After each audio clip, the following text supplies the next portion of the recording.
आज हम लोग त्रिभुज के केंद्रक का निर्देशांक ज्ञात करने के बारे में पढ़ेंगे। To find the coordinate of centroid of the triangle.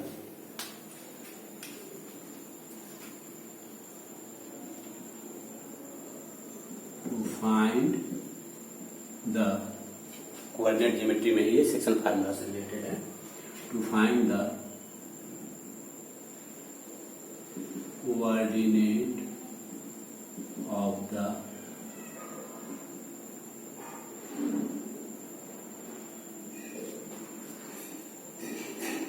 centroid of a triangle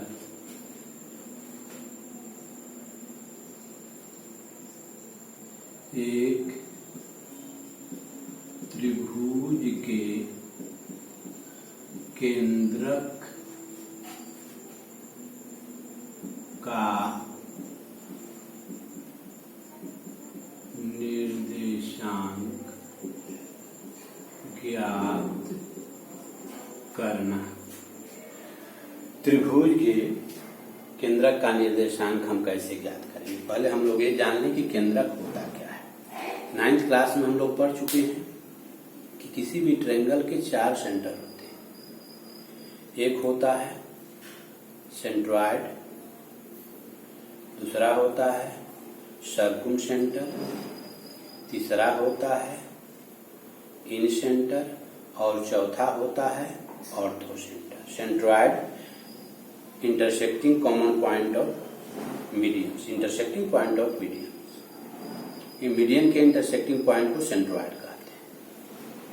उसके बाद साइड के परपेंडिकुलर बाइसेक्टर के इंटरसेक्टिंग पॉइंट को सर्कुम सेंटर कहते हैं। त्रिभुज के ट्रायंगल के इंटीरियर एंगल के बाइसेक्टर के इंटरसेक्टिंग पॉइंट को इन सेंटर कहते हैं और साइड के परपेंडिकुलर के इंटरसेक्टिंग पॉइंट को ऑर्थो सेंटर कहते हैं। किसी भी त्रिभुज के 4 केंद्रक होते हैं। पहला होता है 4 केंद्र होते हैं। पहला होता है केंद्रक, जिसे गुरुत्व केंद्र भी कहते हैं। दूसरा परिकेंद्र, तीसरा अंतः केंद्र और चौथा लंब केंद्र। जो केंद्रक होता है गुरुत्व केंद्र होता है, इसे हम मध्य केंद्र भी कहते हैं। यह माध्यिकाओं का प्रतिच्छेद बिंदु होता है। जो परिकेंद्र होता है वह भुजाओं के लंब समद्विभाजकों का प्रतिच्छेद बिंदु होता है। जो अंतः केंद्र होता है वो त्रिभुज के कोणों के समद्विभाजकों का प्रतिच्छेद बिंदु होता है। और जो लंब केंद्र होता है वह शीर्ष से जो भुजाओं पर लंब खींचे जाते हैं उनका प्रतिच्छेद बिंदु होता है। इक्विलेटरल ट्रायंगल में समबाहु त्रिभुज में ये चारों सेंटर जो होते हैं वह एक ही पर होते हैं, कॉन्सिडेंट होते हैं। अब यहाँ इसमें हम लोग देखेंगे इसका कोऑर्डिनेट निकालना है सेंट्रॉइड का।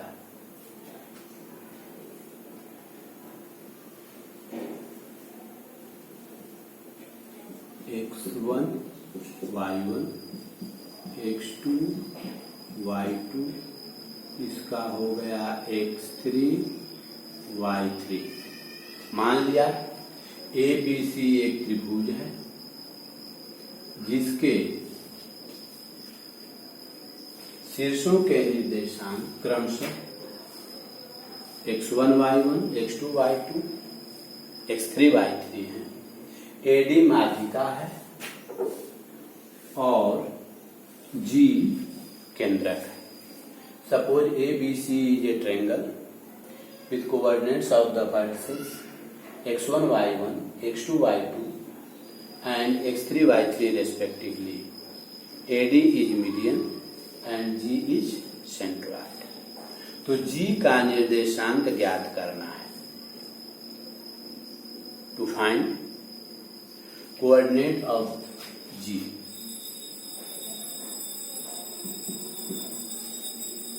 Suppose the coordinate of G is x y, मान लिया जी का निर्देशांक जो है वो एक्स वाई है। तो सपोजिशन हो गया, क्या फाइंड करना है यह हो गया। अब कैलकुलेशन, हल, कैलकुलेशन। यहाँ डी जो है वह एडी मीडियन है, तो डी जो होगा वह बीसी का मिड पॉइंट होगा, मध्य बिंदु होगा डी बीसी का। तो मध्य बिंदु सूत्र से डी का निर्देशांक हो जाएगा x2 प्लस x3 बटा 2 और y2 प्लस y3 बटा डी का निर्देशांक हो जाएगा। Since AD is median of triangle ABC, so D is midpoint of BC। चूंकि AD त्रिभुज ABC की माध्यिका है, इसलिए D BC का मध्य बिंदु, डी जो है वह बीसी का मध्य बिंदु हो गया, मिड पॉइंट हो गया। सो बाय मिड पॉइंट फार्मूला, इसलिए मध्य बिंदु सूत्र के द्वारा या बाइसेक्शन फार्मूला भी हम लिख सकते हैं। Coordinate of D equal to, D का निर्देशांक बराबर x2 plus x3 upon 2 y2 plus y3 upon 2, D का निर्देशांक हो गया। ये जो सेंट्रॉइड है, जो केंद्रक है, वह माध्यिका को 2:1 के अनुपात में बांटता है। सेंट्रॉइड जो होता है वह मीडियन को 2:1 के रेशियो में डिवाइड करता है। तो यहाँ एजी रेशियो जीडी हो जाएगा 2:1। Since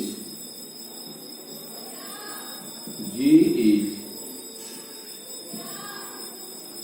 centroid of triangle ABC, चूंकि जी जो है त्रिभुज एबीसी का केंद्रक है, so AG ratio GD equal to 2:1, इसलिए एजी अनुपात जीडी बराबर 2:1। अब इसके बाद हम लोग को जी का कोऑर्डिनेट निकालना है। जी जो है एडी को 2:1 के रेशियो में 2:1 के अनुपात में डिवाइड करता है। तो यहाँ हम सेक्शन फार्मूला पर ध्यान देंगे। तो x1 y1 और x2 y2, x1 x1 y1 y1 और x2 के जगह पर हो जाएगा x2 प्लस x3 अपॉन 2 और y2 plus y3 upon 2। xy का वैल्यू निकालना। सिंस चूंकि g divides the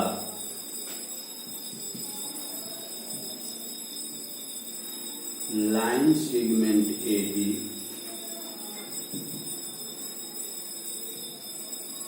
in the ratio 2:1, क्योंकि जी जो है लाइन रेखाखंड AB को 2:1 के अनुपात में विभाजित करता है। सो हियर, इसलिए यहाँ x1 equal to x1, y1 equal to y1, x2 equal to x2 plus x3 upon 2, यह हो जाएगा x2 के जगह पर। y2 equal to y2 plus y3 upon 2, यह हो जाएगा y2 के जगह पर। m equal to 2 and n equal to 1, m बराबर 2 और n बराबर 1।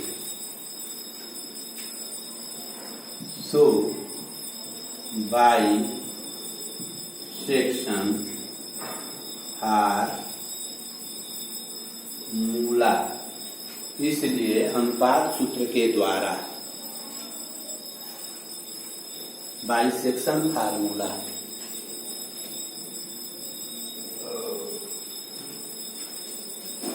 Bisection formula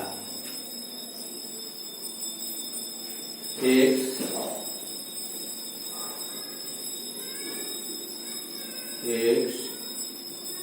coordinate of G equal to, formula होता है mx2 plus nx1 upon m plus n। तो यह हो जाएगा m के जगह पर 2 है तो 2 into x2 plus x3 upon 2 plus n के जगह पर 1 है तो 1 इंटू x1 अपॉन 2 प्लस 1। यहाँ ये 2 कैंसिल तो यह 1 से x1 में मल्टीप्लाई करेंगे तो x1 ही होगा। तो ये हो जाएगा x1 plus x2 plus x3 upon 3, 2 3 2 और 1 कट कर दें। यहाँ ये हो गया x1 plus x2 plus x3, 2 cancel हो गया है upon 2 plus 1 3 and y coordinate of g equal to my2 plus ny1 upon m plus n। तो यह हो जाएगा 2 into y2 plus y3 upon 2 plus 1 into y1 whole upon 2 plus 1। 2 गुणा y2 plus y3 बटा 2 plus 1 गुणा y1 पूरा के बटा में हो गया 2 प्लस 1। यहाँ ये 2 कैंसिल, फिर यहाँ भी वही बात, यह हो जाएगा y1 और y2 प्लस y3 यानी y1 plus y2 plus y3 upon 3। अब लास्ट में लिख देंगे hence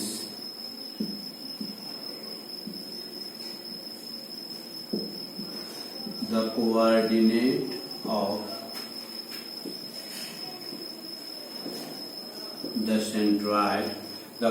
of the centroid g equal to x1 plus x2 plus x3 upon 3 y1 plus y2 plus y3 upon 3। इसलिए केंद्रक G का निर्देशांक बराबर x1 plus x2 plus x3 upon 3, x1 plus x2 plus x3 बटा x3 बटा 3 और y1 plus y2 plus y3 upon 3। तो इस तरह से जो है हम केंद्रक का निर्देशांक निकालें। तो अब इसमें ध्यान देना होगा कि अगर किसी ट्रायंगल के वर्टिसेस का कोऑर्डिनेट दिया हुआ हो, त्रिभुज के शीर्षों का निर्देशांक दिया गया हो और उसके सेंट्रॉइड का केंद्रक का निर्देशांक निकालना हो तो पहले हम लिख लेंगे x1 क्या है, x2 क्या है, x3 क्या है, y1 क्या है, y2 क्या है, y3 क्या है।